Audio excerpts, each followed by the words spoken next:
Hello and welcome back, Jerry here. I would like to start by saying that nothing in this work is written to promote, encourage, or normalize substance use. Its purpose is historical clarity. The cannabis, hemp, and narcotics landscape remains legally fragmented today, and the only way to navigate it responsibly is to understand how its foundational narratives were manufactured. This documentary does not offer medical, legal, or lifestyle advice. All content is strictly educational, grounded in documented evidence, and should be interpreted within the legal framework of your jurisdiction. The language used throughout is era-accurate and intentionally clinical, reflecting the terminology of mid-century public policy, medical journals, and Senate hearing transcripts. The goal is not to endorse that language, but to show how its deployment shaped the structure of American drug law, youth discipline systems, and public perception. Let's begin. In the early 1950s, federal narcotics officials, local police, and cooperative news outlets converged on a single, highly specific figure to sell their preferred policies: the teenage dope fiend. This was not a clinical category, but a media construction, assembled from committee testimony, crime reporting, and classroom films. It took shape at the moment when heroin use began showing up in police and hospital records among youth in cities like New York and Los Angeles. But the campaign's messaging did not distinguish carefully between scattered cases and an organized wave. Federal Bureau of Narcotics Commissioner Harry Anslinger and allied legislators framed the situation as an emergency in which organized traffickers were systematically targeting high school students, and they treated each reported teenage addict as evidence of a general trend rather than as an individual case. Public documents and later scholarship show that by 1951, these fears were being explicitly linked to lawmaking. A Yale study of the war on narcotics notes that fears of a torrent of teenage drug use were directly mobilized in the push for the Boggs Act, which introduced mandatory minimum penalties for narcotics offenses. The campaign relied heavily on the language of predation and moral shock. A 1951 Gallup Public Opinion report, "Dope Peddling to Teenagers Arouses Public Opinion, Stiff Punishment Favored by Majority," documented that most respondents supported severe penalties when the victim was a minor, and this data was preserved in files tied to the Senate crime investigations. Federal and local officials cited such opinion research in hearings to show that the public had already accepted a link between narcotics and juvenile delinquency and was prepared to endorse harsher measures. The wording itself, "dope peddling to teenagers," embedded two key assumptions: that the youth involved were primarily passive targets, and that the central danger lay not in broader social or medical conditions, but in the acts of traffickers and the substances they supplied. Newspapers and wire services mirrored this framing, pairing stories of teenage addicts with calls for stiff punishment or crackdowns, and using terms like dope fiend to collapse the young user's identity into their drug consumption. This vocabulary appeared in headlines and crime columns describing raids on city neighborhoods, school-adjacent street corners, and dance halls, where police spokesmen stressed that they were acting to protect children rather than to regulate adult vice. The legislative side of the campaign turned that emotional framing into concrete sentencing rules. The Boggs Act of 1951, sponsored by Representative Hale Boggs and signed by President Truman, amended existing narcotic statutes to impose mandatory prison terms for possession and sale, including cannabis, with first offenses carrying several years in federal prison. A New York Times report on the first major enforcement sweep under the act in January 1952 emphasized that nearly 500 people were arrested nationwide, and underlined that the teen-age trade was a central target, making clear to readers that the law was being applied in the name of protecting youth. Federal reports, later summarized in a National Academy's overview, present these statutes as a turning point. Congress moved from flexible sentencing toward rigid minimums, and the explicit justification in hearings and committee reports was the threat of rising addiction among young people. The teenage dope fiend narrative gave this shift a readily understandable face: the image of a boy or girl, scarcely out of school, whose life had supposedly been destroyed by a few encounters with heroin, and who could only be protected through aggressive policing and lengthy incarceration of anyone involved in the supply chain. Film and classroom media amplified this image and standardized its storyline. Educational distributors such as McGraw-Hill circulated short films like The Story of a Teen-Age Drug Addict, cataloged as a 22-minute black and white case history of a boy who encounters narcotics, becomes addicted, and then resolves his problem. Contemporary descriptions of these films emphasize several consistent elements. They trace a rapid progression from experimentation to heroin dependence, highlight the physiological and behavioral effects of narcotic use, and end with institutional treatment or moral redemption.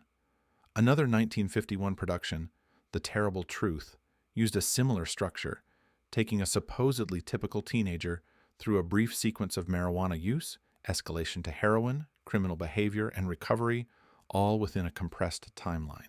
A later analysis of these films points out that they presented heroin use among young Americans as a pressing problem, at a time when survey data suggested that overall prevalence was still limited. The films were less an attempt to reflect a widespread reality than to warn of what could happen if the alleged trend among teenagers was not halted. By packaging the teenage addict as a visual narrative that could be shown in schools, churches, and community centers, the campaign created a reproducible model of what a dope fiend looked like, how he behaved, and what kind of intervention was required. The federal apparatus reinforced this media output with testimony that elevated youth cases into symbols of foreign and domestic threats. Anslinger's appearances before Senate subcommittees on crime and internal security included allegations that hostile states, especially the People's Republic of China, were using heroin exports to demoralize the free world, and that juvenile addiction on the West Coast was partly the result of such efforts. In these sessions, individual teenage addicts were referenced not just as victims of street-level crime, but as indicators of a larger assault on national morale. Committee reports, such as those from the Kefauver Crime Committee, folded teenage heroin cases into broader discussions of organized crime, framing them as evidence that domestic racketeers and foreign suppliers were working in tandem. This linkage allowed legislators to argue simultaneously for tougher narcotics laws and for expanded powers in areas like surveillance and border control. The teenage dope fiend thus functioned as a hinge figure, a supposedly innocent youth whose suffering could justify not only stricter drug penalties, but a general expansion of the federal crime control apparatus. Operationally, the campaign depended on a steady flow of dramatic but selective information. The Federal Bureau of Narcotics supplied local newspapers with arrest figures broken down by age and highlighted any increase in juvenile cases, even when the absolute numbers remained small. Police departments in large cities were encouraged to publicize raids that involved teenage suspects, particularly when they could be tied to school grounds, dance halls, or popular hangouts. In some cities, films like H, The Story of a Teenage Drug Addict, were shown in conjunction with publicized visits by narcotics officers who would answer questions and reiterate that the only sure protection against addiction was absolute avoidance, backed by firm law enforcement. The Bureau itself, according to internal histories, did not prioritize preventive or treatment-oriented programs. Instead, it saw the publicity around teenage addiction as a means to secure public support for punitive statutes and for its own budget and staffing.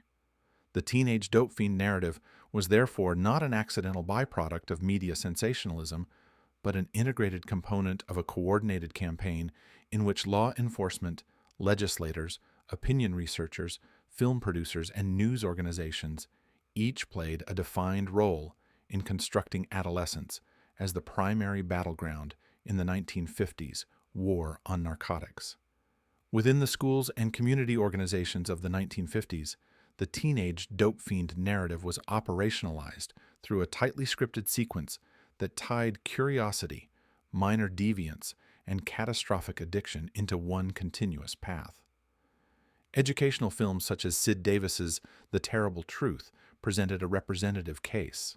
An all-American high school senior who begins with marijuana, is prompted to try heroin, and, within an implausibly short span, is depicted as a hardened addict confined to a narcotic ward. The film's description emphasizes that she is typical of youthful addicts, not an outlier, and cites government studies claiming that nearly all young addicts inevitably turn to crime to finance their habit. The mechanics of this script are clear.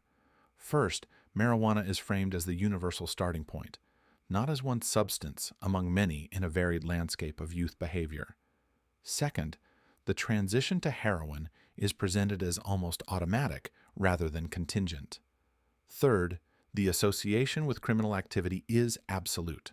Once attached to heroin, the teenager is assumed to become a thief, or worse. These steps transform isolated case histories into a fixed pattern that teachers, parents, and students are expected to recognize and fear. Another widely circulated film, H, the story of a teenage drug addict, produced in 1951, used a male subject to reinforce the same logic. The synopsis records that a boy named Bill is targeted by marijuana dealers who see him as a gateway to the good kids. Needing money for family reasons, he drops out of school and becomes a seller himself, only seeking help after witnessing his supplier inject himself.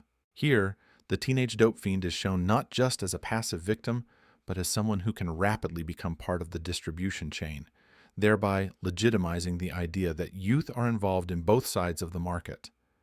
By having the protagonist cross the line into dealing, the script provided a narrative basis for severe criminal penalties applied even to relatively young offenders. The film also aligns family hardship, school disengagement, and contact with street-level sellers in a way that encourages viewers to interpret normal adolescent problems as early signs of narcotics involvement. In practice, this made it easier for schools and law enforcement to justify surveillance of students who showed signs of economic strain, truancy, or peer group change, since these behaviors had been publicly coded as markers in the path to addiction. Medical and quasi-medical authorities contributed additional weight to the campaign by publishing data that appeared to confirm a surge of young addicts, and by endorsing punitive legislation as part of the solution. An article in the Journal of the American Medical Association reported that hospital admissions for narcotics addiction were increasing and that the average age of admission had dropped into the mid-20s, while also noting a rise in younger cases. The piece explicitly praised the Boggs Bill's stiff penalties as one long step in the right direction and called for education of parents alongside enforcement and international control of opium production. This combination of clinical concern and explicit support for harsh statutory measures helped normalize the idea that addiction, even when framed as a medical problem, should be addressed primarily through criminal law. Later historical analysis of this period, such as William L. White's work on the criminalization of addiction, points out that alarm over youth drug use in the early 1950s created the political conditions for intensified penalties, with images of the teenage addict, the predatory pusher, and the permissive parent circulating together as mutually reinforcing symbols. These symbols were not simply descriptive. They supplied a ready-made framework for policy, in which each teenage user treated in a hospital ward could be cited in Congress as justification for longer sentences and expanded enforcement powers. Parents' organizations and school administrators integrated this framework into their practical routines. Parent-teacher associations invited police officers and narcotics officials to address meetings, often using the new films as a centerpiece around which local statistics and warnings were presented. Even though systematic school-based drug programs would not appear until later decades, contemporary accounts and later surveys of school practices note that assemblies and special lectures on narcotics began to appear in the 1950s, usually framed around the threat to our children. In these sessions, the teenage addict depicted on screen was treated as a plausible outcome for any student who experimented with substances, and parents were instructed to watch for changes in behavior, associations with certain neighborhoods, or evidence of disobedience as possible warning signs. The operational effect was to encourage greater scrutiny of adolescents' movements and friendships, and to legitimize reporting suspicions to school authorities or police. While there is little indication that these efforts significantly altered the actual prevalence of adolescent drug use at the time, they did help establish a template in which school problems could be interpreted through a narcotics lens and addressed through collaboration with law enforcement. Lawmakers and narcotics officials, observing the public response to these campaigns, used them to consolidate a national consensus around severity. Senate crime hearings recorded underage narcotics arrests in the hundreds and portrayed the patterns in testimony as nearly uniform. A young person encounters drugs through peers or street-level sellers, develops rapid dependence, and is pushed toward crime. Harry Anslinger, in his appearances before investigative committees, described recent increases in addiction as concentrated among young hoodlums and warned that addicts make more addicts, presenting youth cases as both victims and vectors in a self-expanding network. This language framed teenage users as a multiplying threat whose impact extended beyond their own health. It enabled the argument that any leniency, whether in sentencing or in school discipline, would not only fail the individual, but endanger the wider community by allowing the contagion of addiction to spread. The teenage dope fiend narrative thus structured legislative debates, educational materials, parental guidance, and enforcement practices around a single, linear model of adolescent drug involvement that privileged deterrence and punishment over more varied forms of response. Newspaper coverage supplied much of the raw material for the teenage dope fiend image, and its production was closely linked to narcotics officials who understood how to feed the press. Studies of the period, such as William Horvath's work on the 1950s narcotics campaign, describe a symbiotic relationship in which the Federal Bureau of Narcotics and local police furnished hand-picked figures and anecdotes, while editors rewarded them with prominent headlines and alarmed editorials. A series of New York Times articles in the early 1950s illustrates this pattern.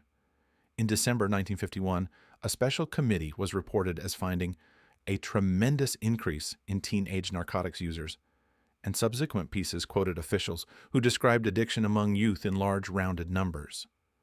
A 1953 welfare worker told a Senate group that New York City had an estimated 7,500 youth addicts, a figure that dwarfed the 748 cases claimed by Anslinger's bureau, yet both numbers circulated in the same press environment as proof of crisis, rather than as a contradiction requiring closer scrutiny.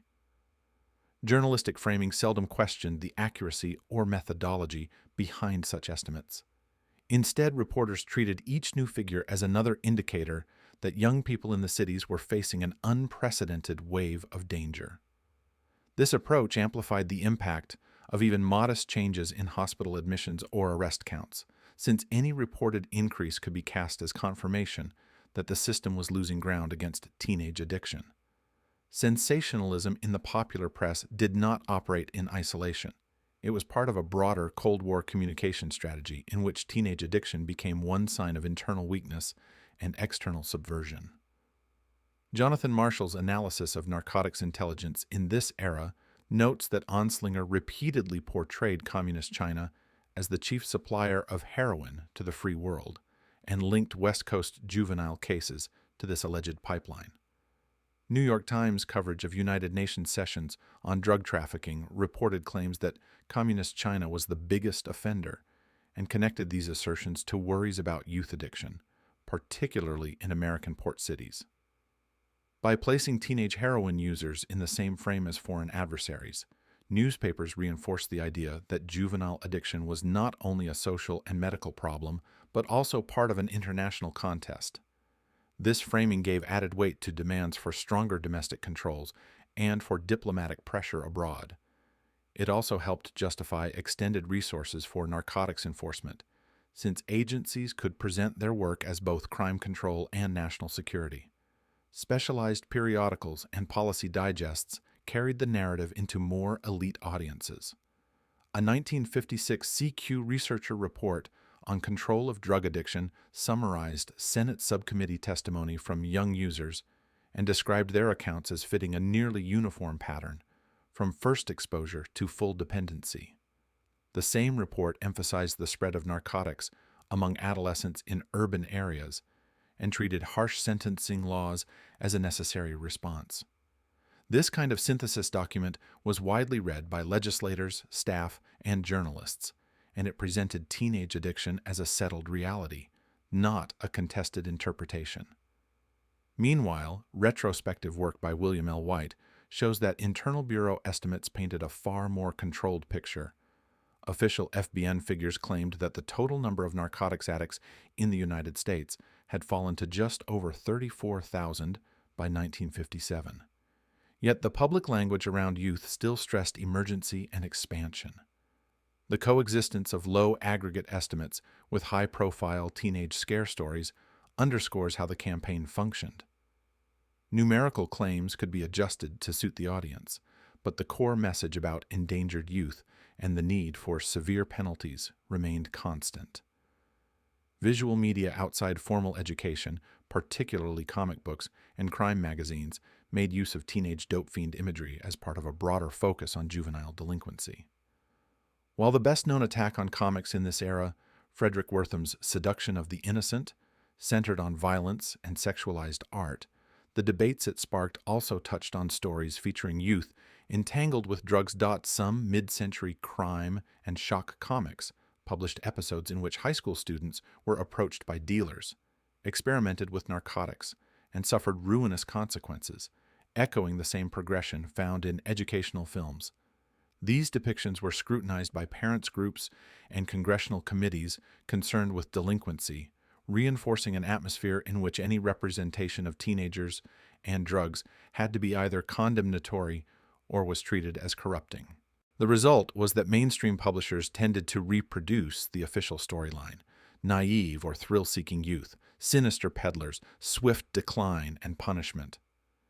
Even when the medium's primary aim was entertainment, it participated in spreading a fixed version of what teenage drug involvement looked like and how society should respond. Radio and early television crime programs also contributed to the consolidation of this figure by dramatizing cases based on contemporary reporting.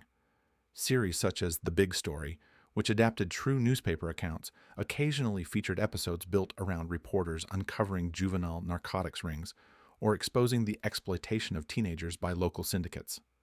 These broadcasts reached audiences beyond the cities most affected, allowing the teenage addict motif to enter living rooms across the country.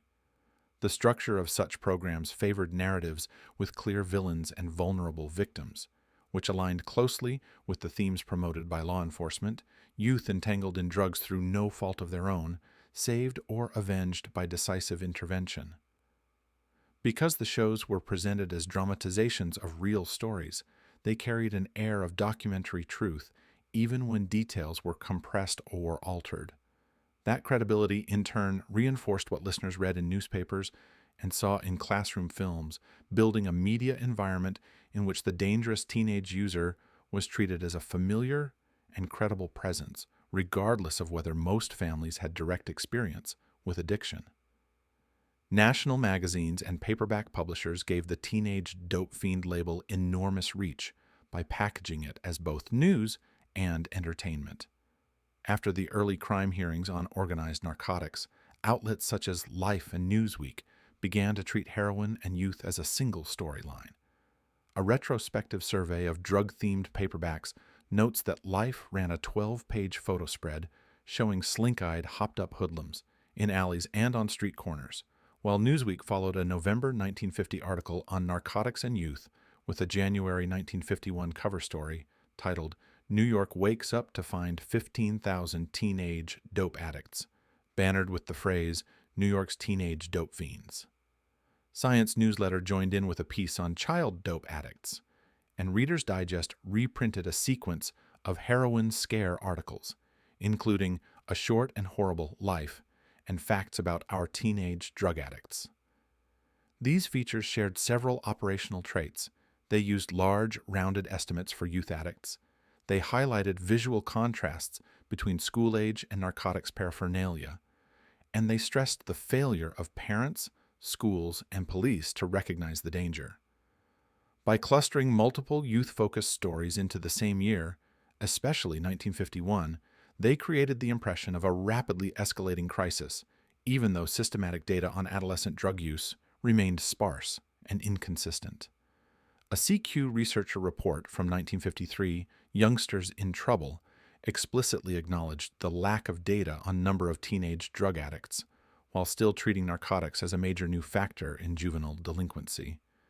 Congressional investigations into mass culture folded these images back into official discourse. The 1952 House Select Committee, chaired by Representative Ezekiel Gathings, examined paperback books as a supposed conduit for immorality and singled out drug-themed titles as particularly hazardous.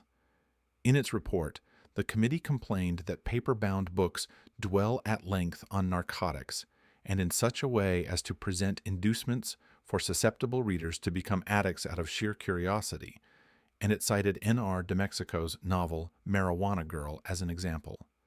The report described that book as basically a manual of instructions for potential drug addicts, criticizing not only its plot, but the inclusion of a glossary of drug slang and a back cover blurb promising to reveal the real story behind the lurid newspaper headlines, all screaming of the spread of dope addiction among children today.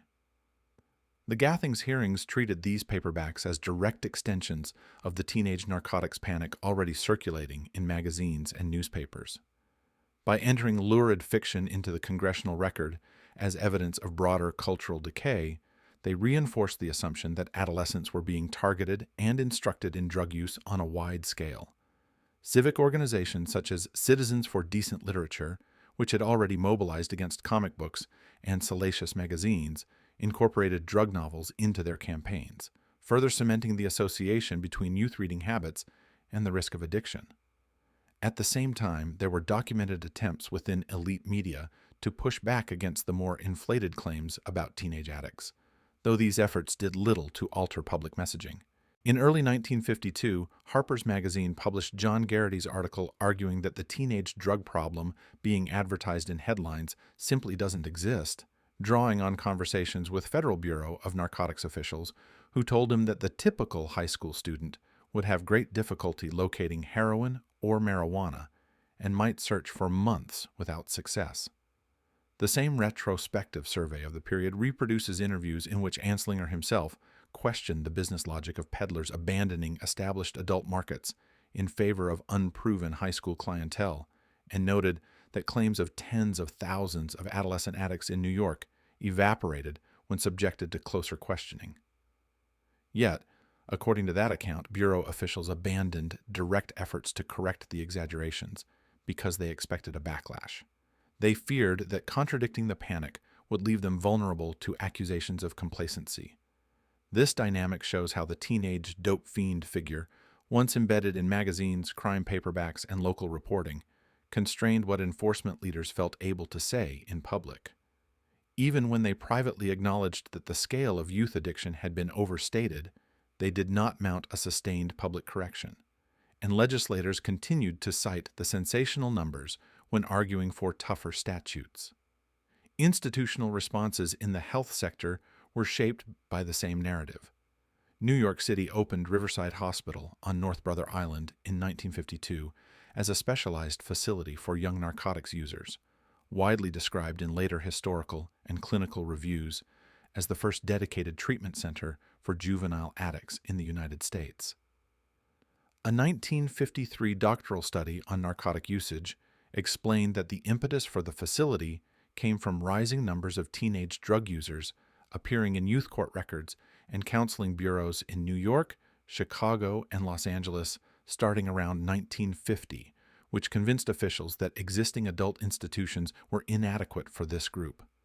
Riverside was run as a closed, hospital-like environment where adolescents admitted through courts or welfare agencies received detoxification, basic medical care, and regimented daily schedules under psychiatric supervision. The hospital's design reflected prevailing assumptions. Addiction in youth was seen as both a medical disorder and a delinquent pattern requiring segregation from community life. While Riverside offered treatment rather than criminal sentencing, its island location and custodial regime closely aligned it with the control objectives emphasized in congressional and media narratives. Later accounts note that the hospital struggled with high dropout rates and was eventually closed, but in the 1950s it stood as a flagship demonstration that the teenage addict problem required dedicated institutions separate from adult facilities. These developments in publishing, congressional oversight, and institutional design interacted to stabilize the teenage dope fiend as a standard category in public discourse. Mass-market magazines presented dramatic estimates and case stories. Paperback novels blended sensationalized depictions of high school junkies with quasi-moralizing plots. Congressional committees treated these cultural products as evidence of a real and pressing threat, and municipal authorities built facilities whose very existence confirmed that such a threat existed, even when individual journalists and some enforcement officials acknowledged that adolescent addiction was far less prevalent than the headlines suggested. Their reservations remained largely confined to specialist outlets and archival correspondence.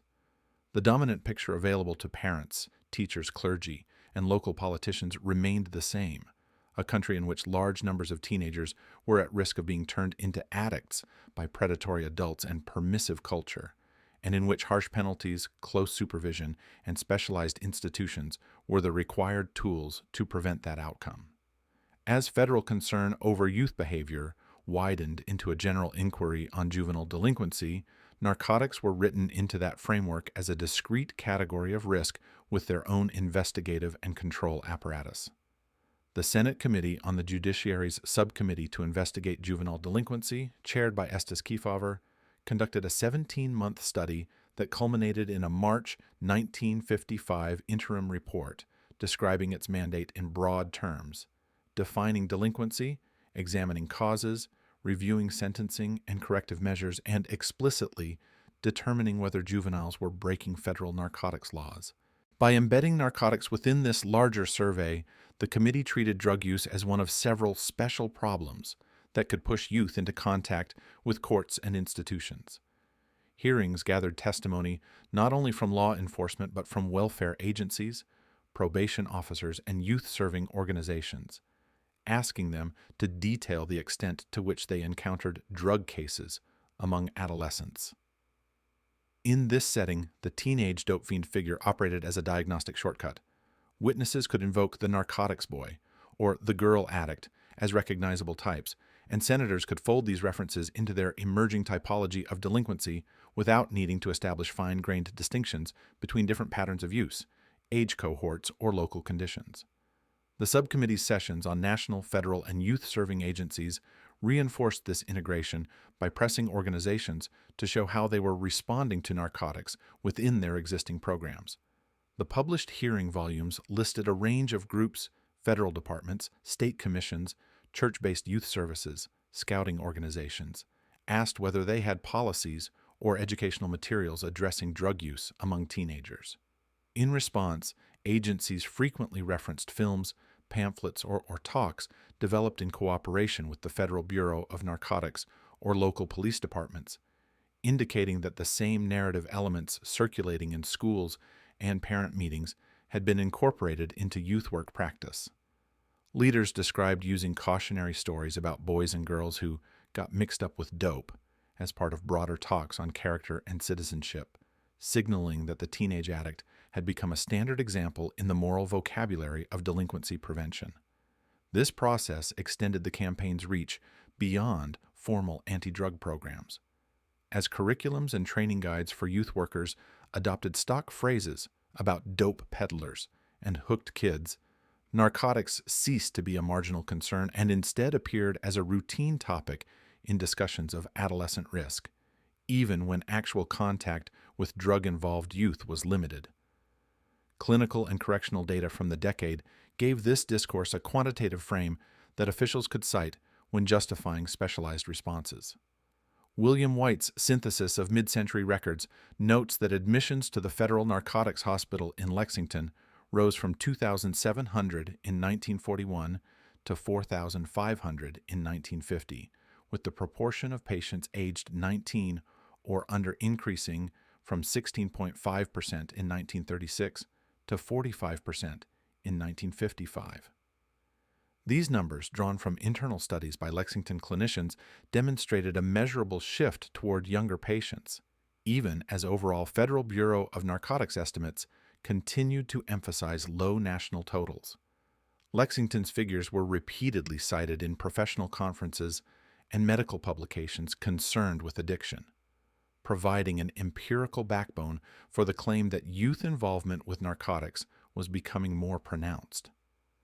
At the same time, juvenile courts and youth bureaus began to treat narcotics delinquent as a semi-distinct classification within their caseloads, often steering such cases either toward custodial treatment settings, like Riverside Hospital, or toward longer-term probation with close police liaison. In practice, this meant that an adolescent apprehended in a drug case, whether as user, courier, or low-level seller, was more likely to be routed into a highly controlled institutional environment than into the kinds of community-based or family-centered interventions applied to other forms of misbehavior. The teenage dope fiend narrative thus translated into specific administrative categories and placement decisions, shaping how youth were classified, where they were sent, and which professionals assumed responsibility for them. By the late 1950s, commercial cinema targeting adolescent audiences reinforced these official constructions with more elaborate depictions of high school narcotics scenes. White's review of heroin imagery in the period points to films such as High School Confidential, 1958, The Cool and the Crazy, 1958, and Stakeout on Dope Street, 1958, all of which present teenagers as central figures in heroin-related plots and repeat the motif that marijuana experimentation leads directly to opiate use. These productions differed from earlier classroom shorts in budget and style, but they shared key structural elements with the existing campaign: high school settings, youthful protagonists approached by pushers, rapid descent into dependency, and rescue or retribution through law enforcement. Trade press accounts and credits show that some of these films consulted police technical advisors, ensuring that the representation of raids, arrests, and evidence handling aligned with contemporary enforcement practice. That collaboration further blurred any distinction between didactic warning and entertainment, as the cinematic teenage addict became both a source of suspense for audiences and an implicitly approved illustration of what narcotics officers claimed to confront. For viewers, especially in towns distant from the urban centers where most documented heroin use occurred, these portrayals provided a primary visual reference for what a teenage dope fiend looked like and how such a person behaved. For policymakers and enforcement leaders, box office interest in these stories suggested that the public remained receptive to messages linking youth, narcotics, and crime, helping to sustain the political viability of punitive strategies. In the wake of the 1950s teenage dope fiend media campaign, a distinct pattern emerged in how the industrial structure of the emerging cannabis and narcotics control sector was shaped. The campaign's emphasis on teenage addiction provided a rationale for heavy-handed enforcement, expansive incarceration programs, and the consolidation of regulatory authority around federal agencies. The public narrative framed youth experimentation as a direct path to long-term dependency and criminality, which allowed lawmakers to rationalize mandatory minimums, asset forfeiture, and expanded policing budgets as necessary to protect children.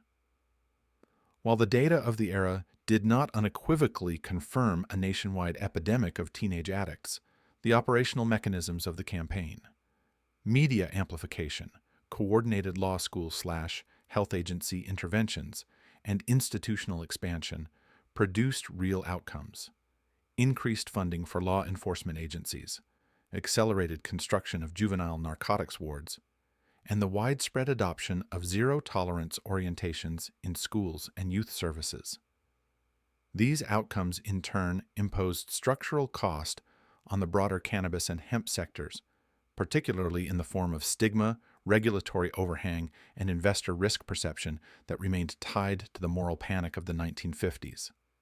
The campaign seeded public associations between cannabis, youth corruption, and the criminal underworld, which lingered for decades and constrained efforts at legal reform, medicinal research, and alternative industrial uses.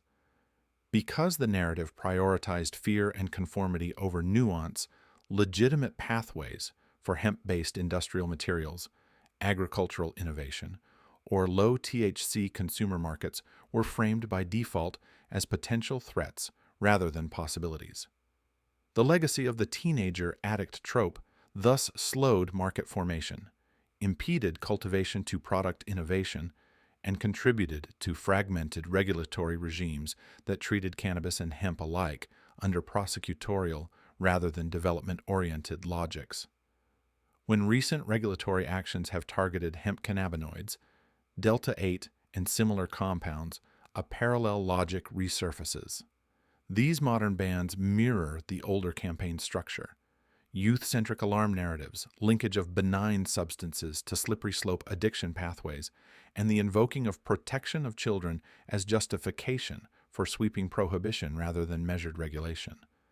Although the compounds at issue today differ chemically and contextually from mid-century heroin or cannabis, the fundamental dynamic is analogous. The framing of a product as undermining youth, the mobilization of media and policy around fear, and the sidelining of alternative regulatory models in favor of enforcement.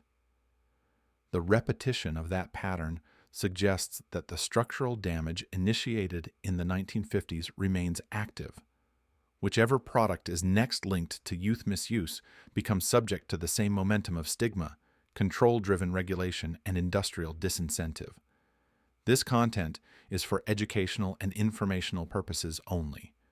It does not promote or encourage the use, sale, or cultivation of cannabis where prohibited by law. Always follow your local, state, and tribal regulations, and consume responsibly where legal to do so. All narration and sound design are original. No third-party music or licensed tracks are used.